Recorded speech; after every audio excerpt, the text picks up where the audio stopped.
दादांच्या अपघाताबाबत अनेकांसह माझ्या मनातही शंका आहे। काहीही चुकीचं आढळल्यास कारवाई व्हावी। सुनेत्रा पवार यांनी या संदर्भातली मागणी केली आहे। दादांच्या अपघाताचं सत्य बाहेर आलं पाहिजे असं मुख्यमंत्री देवेंद्र फडणवीस यांनी म्हटलेलं आहे। सत्य बाहेर येईपर्यंत शांत बसणार नाही असं मुख्यमंत्री देवेंद्र फडणवीस यांनी म्हटलेलं आहे। आपण जर बघितलं तर आतापर्यंत अजित पवार यांच्या अपघातानंतर पहिल्यांदा सार्वजनिकरित्या सुनेत्रा पवार यांनी या अपघातासंदर्भातली शंका उपस्थित केलेली आहे।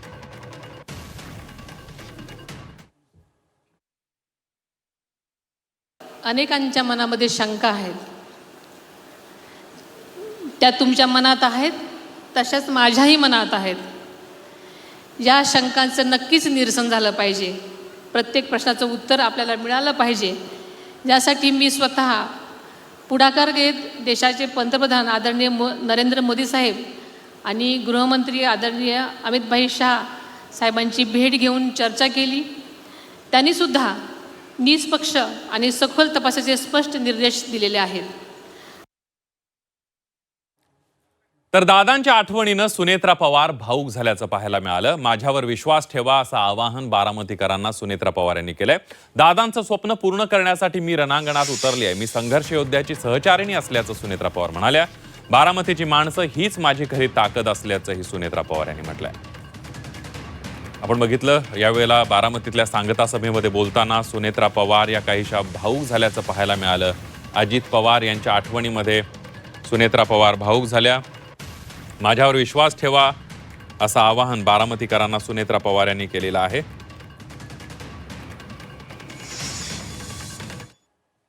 बारामतीकरांची ताकद उभी आहे। ही माती माझी आहे, तुम्ही माणसं माझी आहात आणि तुमचा विकास हाच दादांप्रमाणे माझाही ध्यास आहे। आज मी तुमच्याकडे केवळ मत मागायला इथे उभी राहिलेली नाही, मी तुमच्याकडं नातं टिकवायला आलेले आहे। माझ्यावर विश्वास ठेवा, मी तुमचा विश्वास कधीच हरपले देणार नाही। पण लाखों बारामतीकरांची ताकद उभी आहे। ही माती माझी आहे, तुम्ही माणसं माझी आहात आणि तुमचा विकास हाच दादांप्रमाणे माझाही ध्यास आहे।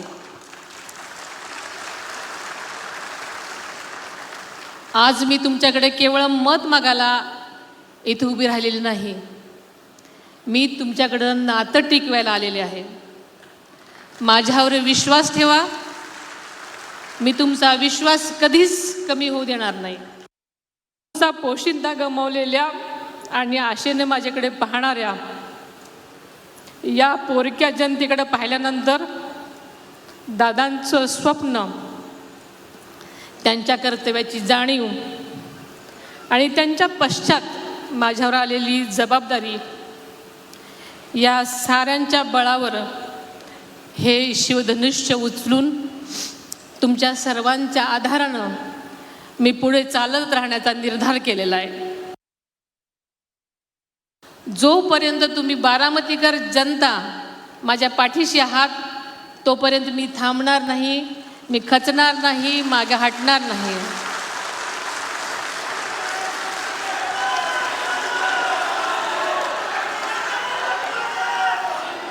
मी एका संघर्ष योद्ध्याची सहचारिणी आहे। मी एका संघर्ष योद्ध्याची सहचारिणी आहे। येसूबाई जशा लढल्या, अहिल्याबाई होळकरांनी जसा कारभार चालवला आणि आपला लोकांना न्याय दिला, त्याच निष्ठेने मी तुमची सेवा करेन।